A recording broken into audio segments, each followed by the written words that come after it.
going forward? I can't see now. No, it hasn't moved. It's still the same title. I don't know what's going on. There you go. Okay, did the screen change? Yep, looks good.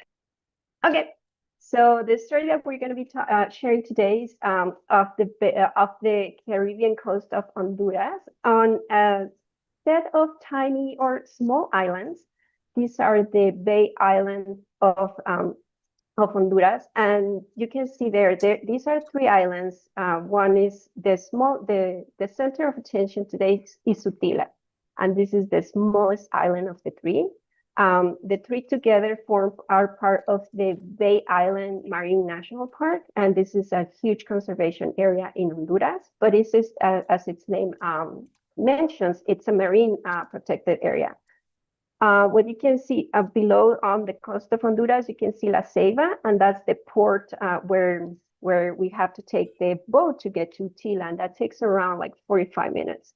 So this includes a ferry ride to the island. And in this island, it's really small. It's only around 16 square miles, so tiny compared to other oceanic islands.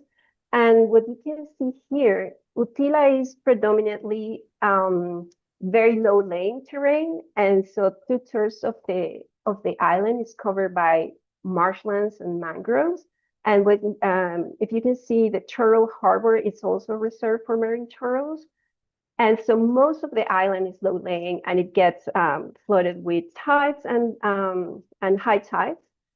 And the higher parts are on the east coast of the island, and that's the yellow box that I highlighted there. Being on the Caribbean and on the Mesoamerican coral reef system, Utila attracts a lot of attention, especially for diving. A lot of tourism gets to the island every year. And in the past, what you can see are the urban developers there that were in the past were limited to East Harbor, where you can see the highest density of urbanization right there. Those are mostly resorts for tourists and the local population houses as well. So most of the urbanization and development was limited to that part of the island in the past. However, this is a beautiful place, and it keeps attracting more and more interest from tourism, but also from settlers from outside of Honduras to get to establish like seasonal homes, like beach houses that they visit seasonally.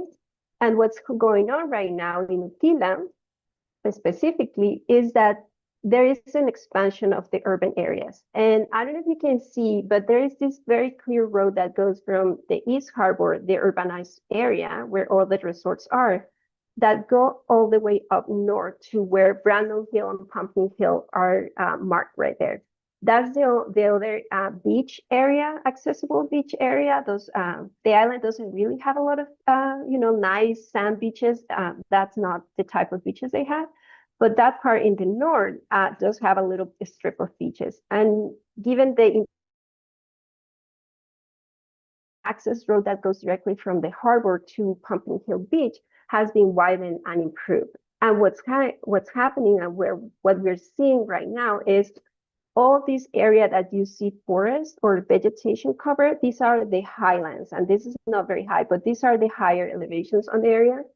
And they used to be covered by hardwood forest, very dense hardwood forest. And in the past, very low impact agricultural and cattle operations were established. That's where some of the clearings that you see there for traditional crops on the island, although it was very low scale because water is also a limiting factor on the island. There is no reliable source of fresh water.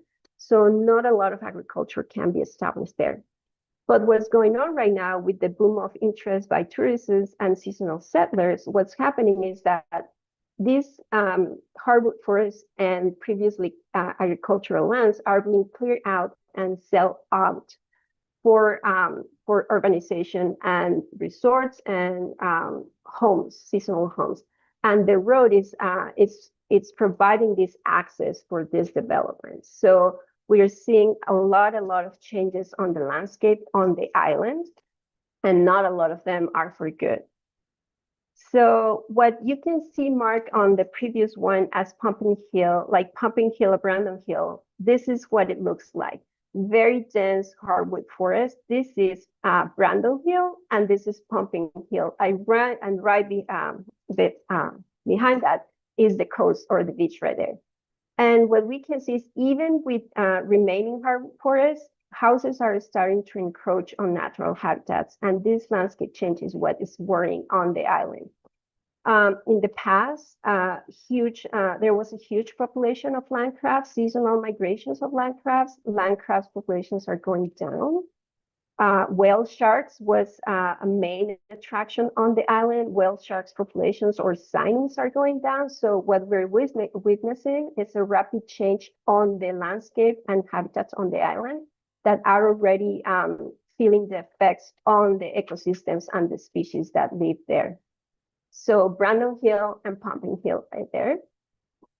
And Brandon Hill, this one right here, this little spot or parcel right there houses what's called as Brandon Hill Cave. Brandon Hill Cave is a small cave. It's not longer than 80 meters. It has, it's not very long, but it has at least 3 or 4 chambers or rooms where it houses a lot, or is the main roosting site for the island bats. In this small cave, that's only 80 meters with 2 or 3 roosting sites or chambers, there is approximately 6,000 bats. And that's a low estimate because what they have been doing is they estimate this doing emergence counts through the main entrance. But this cave has different secondary smaller exits that have not been monitored at the same time. So 6,000 bats coming out through the main exit, but we don't know yet how many more we haven't counted. So at this point, the best estimate is that this tiny cave houses at least 6,000 bats of at least 5 species inside the cave. And the 3 main players here are 3 species that are at risk if Brandon Cave is modified or lost. One of the main ones here is this one. This is the sword-nosed bat. This is a widespread species in Latin America. Although because it's widespread and it's in a lot of countries, we might have the wrong idea that it's common and abundant. However, this is even considered a rare species on the sites or the places where we can find it. You can see it's characteristic because it has this huge leaf nose that's like a sword. And this is found inside Brandon Cave. And the magic about Brandon Cave for this species in particular is that in the whole country of Honduras, Brandon Cave is the only recorded site where this species reproduces. In whole Honduras, the species has only been recorded in like 5 states, and only Brandon Hill Cave is the only recorded site for reproduction for this species. And so even though in this cave it doesn't form big colonies, still this is the only reproductive site. This is where the species comes and have their babies every year. The other very charismatic species, and this is one of my favorites, this is the funnel ear bat. And this species is more abundant inside the cave. And this is also the maternity roost for the species. This species is more widespread in Honduras, but for the island, the 3 main islands or the Bay Islands that I mentioned, this is the only site where the species is recorded and where the species is reproducing. In continental Honduras, there are other sites, but for the whole island area, this is the only maternity roost. And this is one of the most abundant species. They form these big patches of babies with adults there, and they're cute and absolutely adorable.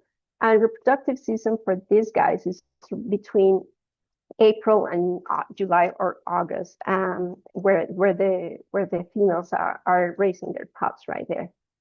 And the others, there's this other species. This is Glossophaga, of the long-tongued bats, and this is also a species that forms huge colonies in this cave. that to have their babies there. Same reproductive season than the funnel ear bat. But these three species absolutely depend on this cave, on these islands, to live and reproduce. These are cave-dwelling bats that cannot use other type of like roosting sites. Some other species use like human-made infrastructure, like abandoned houses and stuff. But these guys only use caves, and in this system, Brandon Hill Cave is the only available roosting site for them, especially for reproduction. There are other caves. There are a couple of caves, other caves on Utila specifically, but we have not been able to find bats there. They are type of sinkholes, not very deep, and the conditions are not right for the bats to reproduce there. So Brandon Hill Cave remains as the only reproductive site on the islands for this species. But besides these three guys or these three species there that use the cave for reproduction, we have other species, and this has been recently recorded for this cave. This is the ghost-faced bat, and also has colonies in the cave. And all in all, the cave and the surrounding hardwood forest holds around 13 species of the 16 species recorded for the whole country there. So big, huge role of this cave and the surrounding habitat for bat conservation.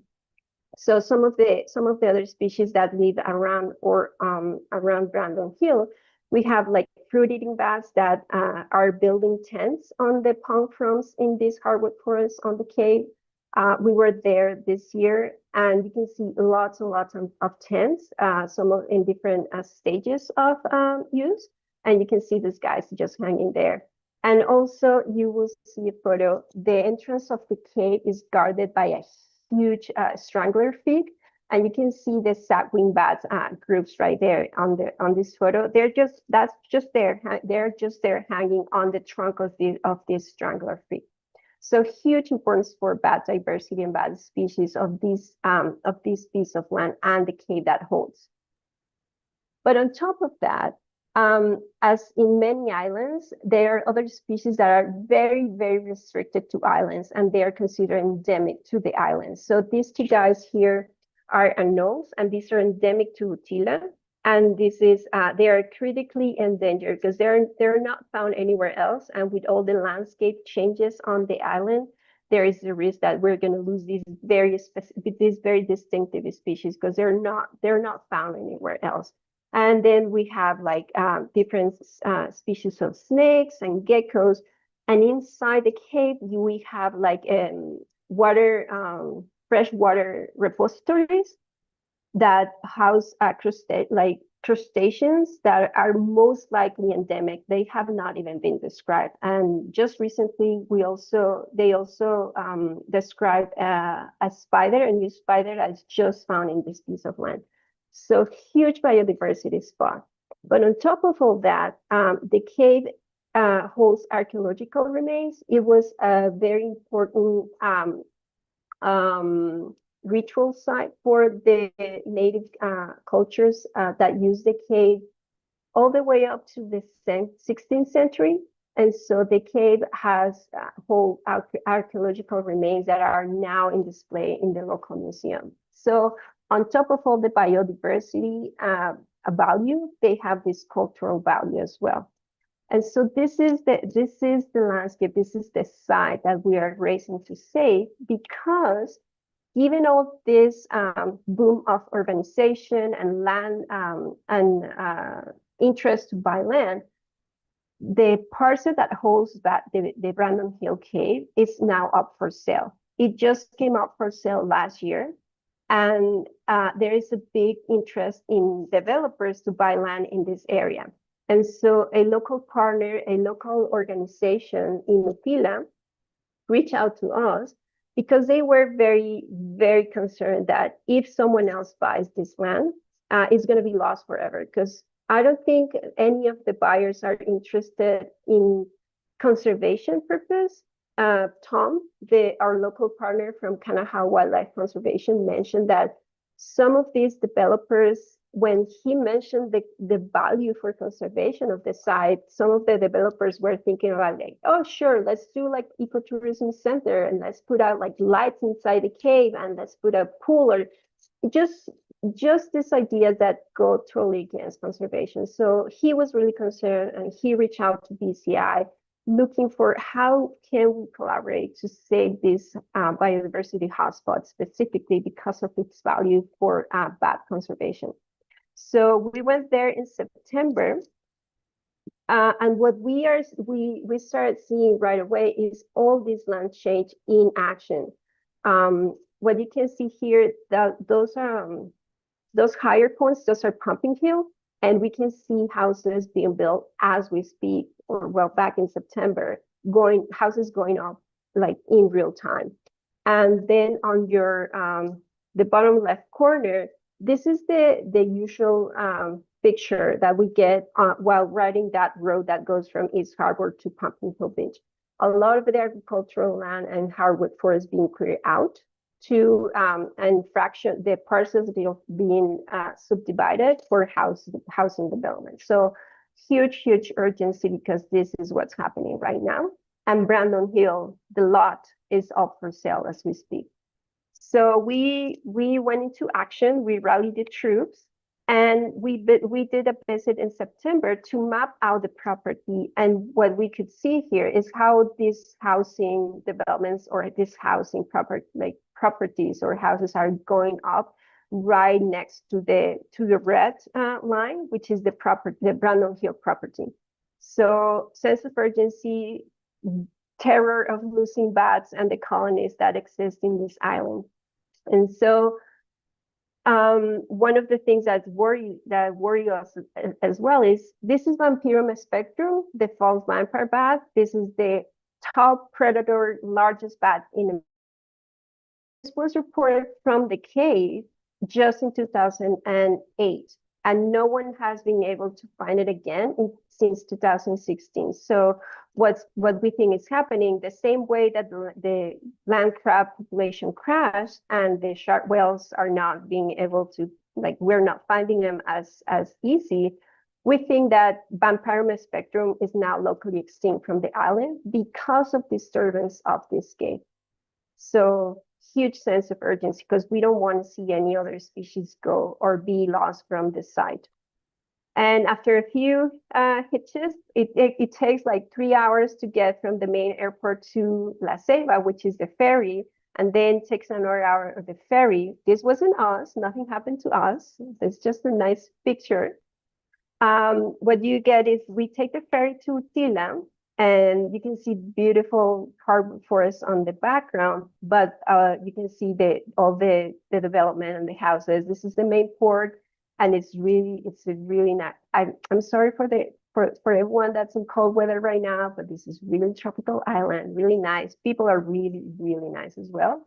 So we went there with two main objectives. One was to corroborate all the information that we have been gathering from local partners and published studies and make an assessment of not just the cave, but also the land. And here we are making like a survey of the inside of the cave. Some the videos that you've been seeing, infrared videos, are from this cave, from this visit. And they were just reaching out to local partners. That's part of the team of Kanahau came with us to visit the site. We were doing the first assessments of vegetation and just the state of the site in order to prepare ourselves for what would be the potential negotiation and strategy to save this cave. And more importantly, we visited the island to contact the local partners, start connecting with all the relevant stakeholders, the local NGOs, the local government, local community, to see how to decide how we are going to do this and how we can save this hotspot for bats. And after these quick meetings, rapid evaluations, we came up with this plan that requires marked by 4 milestones, and this is a 5-year plan. And first and foremost, we need to make sure we purchase the property and get it off the market before someone else buys it for development or putting a house on top of a hill. So that's our first milestone, and we're actively working right now with legal advice and the seller's representative, the realtor there, to make sure we're able to get the property off the market while we're able to get the funds to buy the property.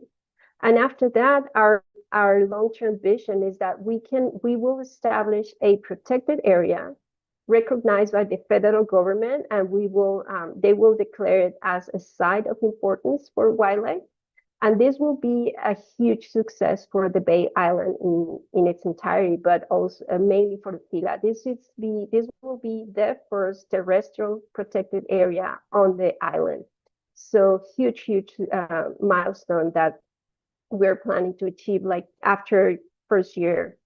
While we are developing all the surveys, we need to resurvey the bat population, make sure the species composition is the same, how the reproductive colonies are doing, and all the other species are doing as well, and start preparing a management plan and its implementation by local partners.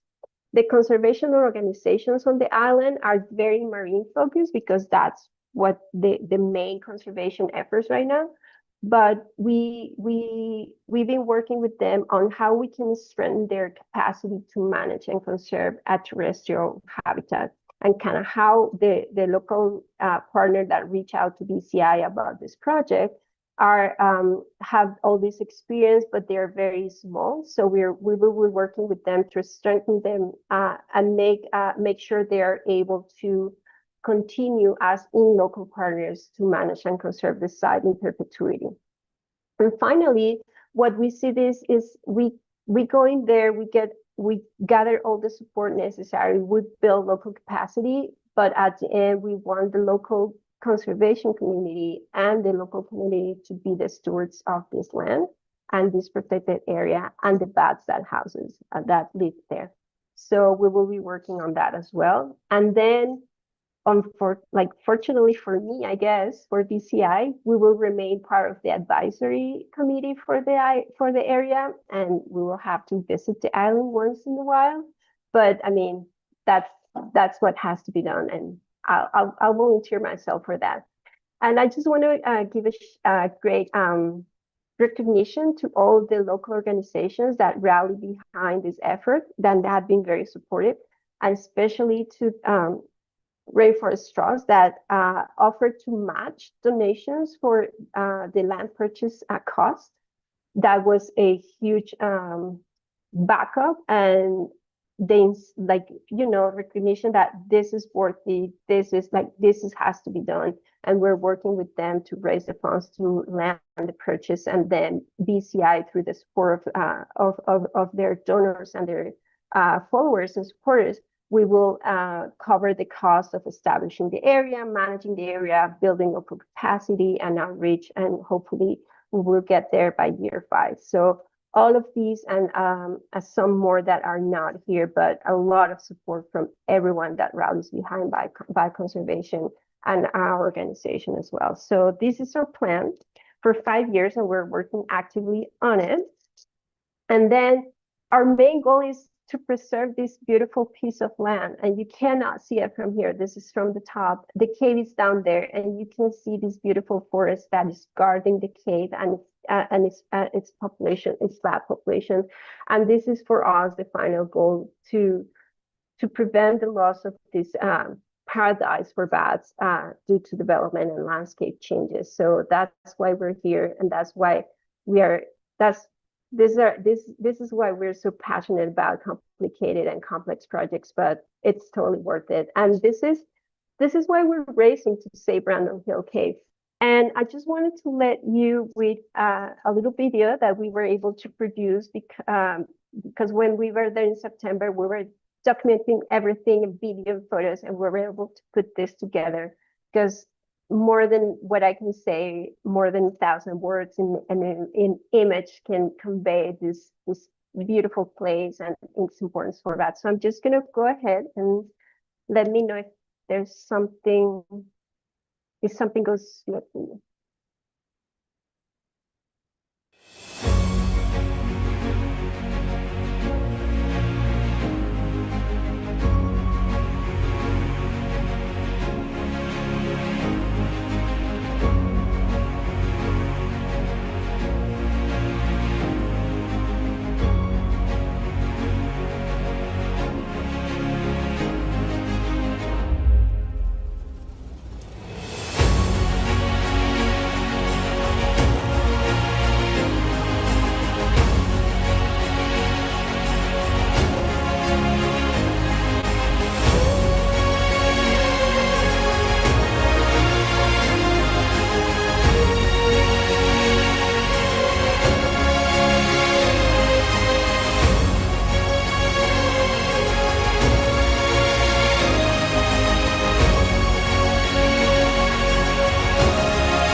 So this is it. And I think, Silva, now we're ready for questions.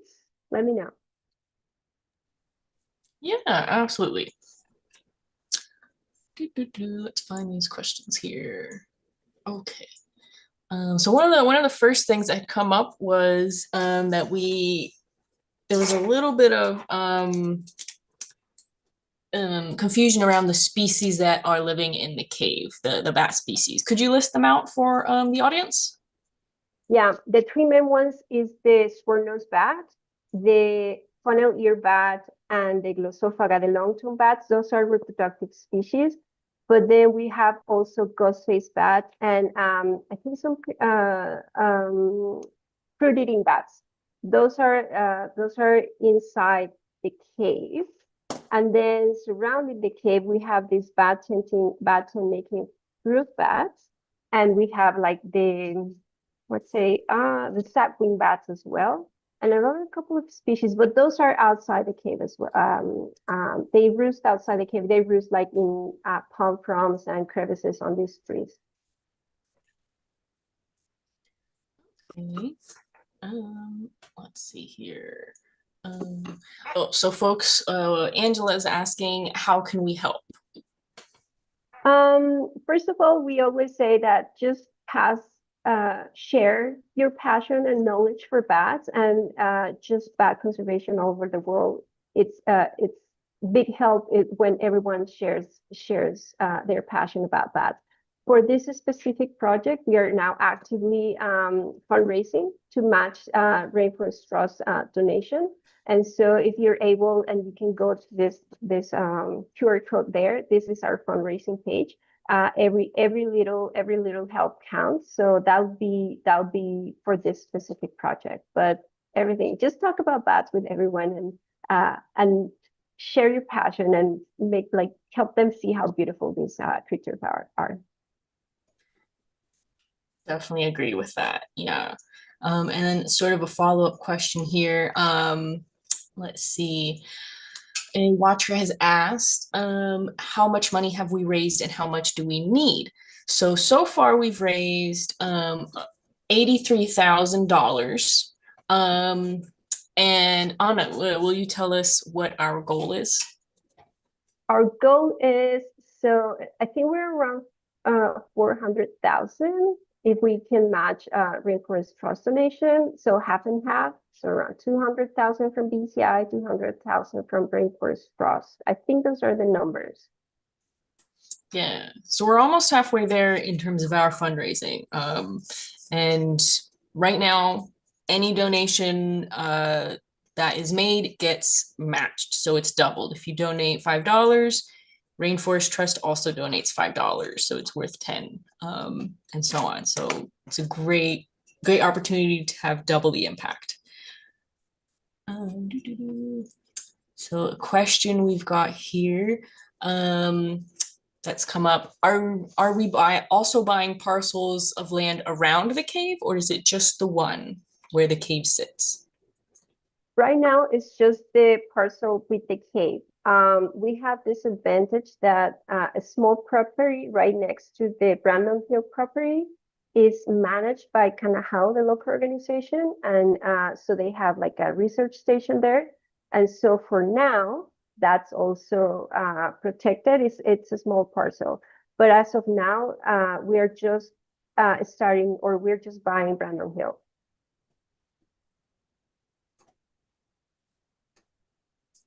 Got it. Another question from one of our other platforms.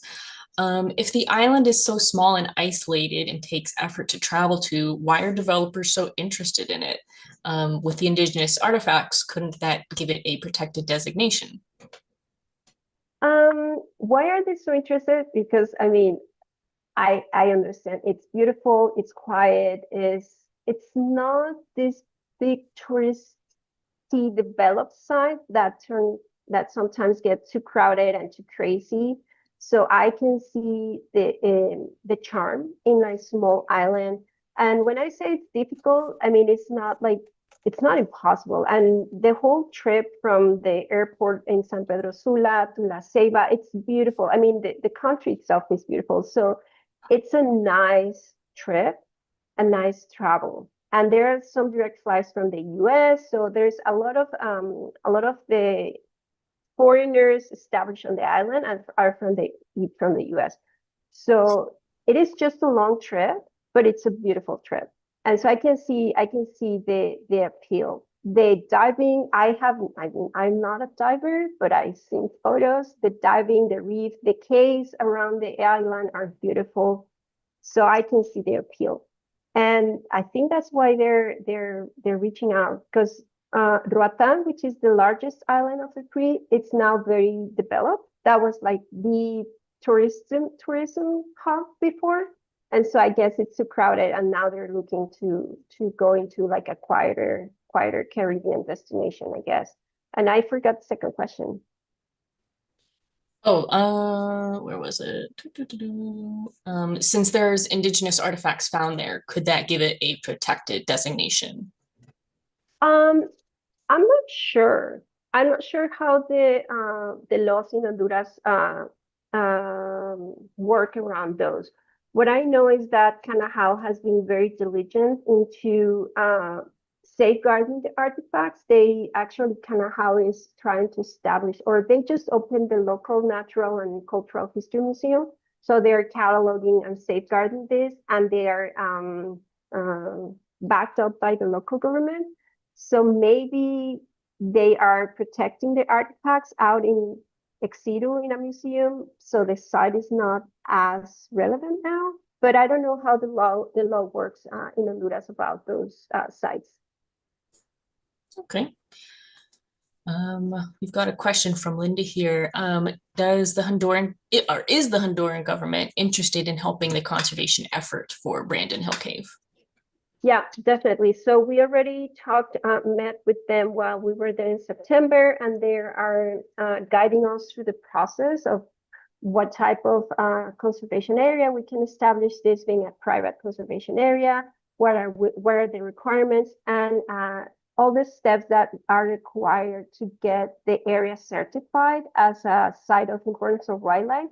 And once the government certifies the area, they become co-managers of the conservation area. So they will have to be involved in the conservation and management once it's established.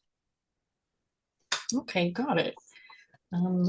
Pete is asking, do the bats of Brandon Hill Cave visit the mainland or other islands, or are they just isolated to the island of Utila? They seem to be restricted to Utila. Not all of the species. What I've read, and this is all based on someone else's information that has been studying the bats. What I read is that at least half of these species, like for example, Natalus, is not in the bigger island or in any of the two other islands, and not in La Ceiba area. So it seems that they are restricted to this island. At least half of the species are not present in the other islands. So I guess that as far as they have this roosting site, they are preferring to stay on the island. Okay. Deborah has a question. With sea level rise, will that encroach on the cave? Can and would the bats be relocated if that happened? I guess so. The cave is it's like it has at least a 5 meter elevation from the sea level. How quickly or whether we will get to that, I'm not sure. So it seems just because it's a higher elevation points, I guess it's safe for level, like for the projections, for the moderate projections so far. It's really hard to relocate such a diverse species colony, and I'm not sure. I don't think any of the species, I've heard of any of the species in this cave that have been kept in captivity or relocated into different type of roosting sites. Insectivorous species, some of them tend to like are able to use like bat houses and that kind of stuff, but I'm not sure. And with 6,000 and also maternity colonies are very, very particular about where these bats are go and have babies. Temperature has to be right. The size of the chambers in the cave have to be right. So I won't say it's impossible, but it's really, really complex. Mhm. Okay. Another question from Pete. Do species roosts overlap inside the cave? Like, will you see one species sleeping right beside another species? In some of the videos, I mean, I'm not the expert on this cave. What we were able to see is like even in some of the videos, you can see some of the long-term bats in the videos where the sword-nosed bats are. Other species are more selective, especially during maternity season. So, for example, that's why we have patches of funnel ear bats and babies, just funnel ear bats as well, right there. But the other species, especially when it's not reproductive season, they can intermingle some. Some of them will prefer not to do that. But in some of these videos, we can see two species roosting together. Oh, cool. Okay. Let's see, a question from Kalina. What is the specific research being conducted on the bats in Brandon Hill Cave, and what makes the cave so impactful? Or why are there so many species specifically in Brandon Hill Cave? There is no research going on with the bats right now. So Kanahau, Tom, our local, Tom is the director of Kanahau, and he's our local partner, the one that raised the alarms. He's an herpetologist. So a lot of the research on Brandon Hill, not the cave, but on the property, has been about lizards and snakes. So, you know, herbs and frogs. He is the one that has described all these new species in collaboration with local experts. For the bats, what they've done is monitoring the site and making sure, because it's also, the site is also accessible because it's right next to the road, so that some visitors get there, and sometimes they don't practice safe, visiting of bat caves. So they monitor the caves. They are the ones that are keeping the list of species updated until 2018. But not a lot of research with this specific bat. So we don't know how much they're moving, if they're coming from other places and that kind of stuff. So not a lot of research when it comes to bat, just monitoring the cave. And I think what makes Brandon Hill Cave impactful is because none of the other, and I think we only know two more caves on the island. They don't have the right conditions. They're either kind of sinkholes that they're more like water reservoirs, but don't have the temperature, the depth, the topography for bats to set up roost there. Okay, fascinating. A question from Nina here. Bats typically do a great service for farmers by pollinating crops and consuming pests. Are there farms on the mainland that the bats visit? You kind of answered that in saying that they don't really travel, but are there farms on the island itself of Utila? And if so, is the agricultural community behind this project? There are these small scale farms that I mentioned. Those are the ones being lost because they're suffering from water scarcity. There is not a lot of culture about bats and bad ecosystem services. The main focus has been marine conservation. So one of our big push or one of our big goals is when we develop this project is to get the word out, like to make visible or all the bats do for not just the farms but also for the ecosystems and the maintenance of the natural vegetation that depends on bats and the ecosystem services they provide. So we will be working on that because people know they have bats, but they don't know the whole amazing things around them. Gotcha. And then Madeline has a question. Is there any educational outreach being done on the island, like explaining the reasons and benefits behind conservation efforts or benefits of the bats and other species found there to the local communities? So you touched on that and how it seems like marine conservation is the main focus. Is there more outreach that BCI or Rainforest Trust is doing? No, we are Rainforest Trust does not have projects in Utila. They have projects in Honduras. So and they don't really work with bats and their focus of their efforts is different. So they don't do a lot of like outreach for specific groups. From BCI, we're just starting to develop the outreach program. What has happened in the past is that Kanahau has by managing this small museum, they do have some bat exhibit. They're very, very basic, and they do provide some information, but there is not an active campaign to engage people. So that's what we need to build with them. Gotcha. Okay. Let's see. Um, a question from one of our other streaming platforms. Many are worried about how conservation will affect their economical dreams. Could you discuss how wildlife protection has proven to increase desirability and increase property values?